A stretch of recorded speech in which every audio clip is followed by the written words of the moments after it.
Hi, I'm Nicki Doane. Welcome to Ashtanga Yoga for Beginners. Ashtanga Yoga is a Hatha Yoga breathing system developed by Sri Patthabbit Jois in India.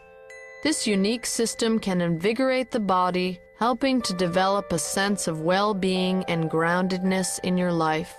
The poses are performed together with the breath in a system known as vinyasa.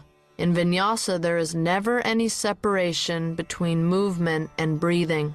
In this program, you will experience the first two groups of poses that begin the practice of Ashtanga, as well as the first half of the standing pose sequence. The first two groups of poses are called Surya Namaskara A and B. Translated from the Sanskrit, the word Surya Namaskara means salutation to the sun. These first two sequences are a traditional expression of gratitude to Surya, the god of the sun and good health, and help create heat and fluidity in the body. The standing poses root us to the earth and help create a strong foundation from which we can continue to grow.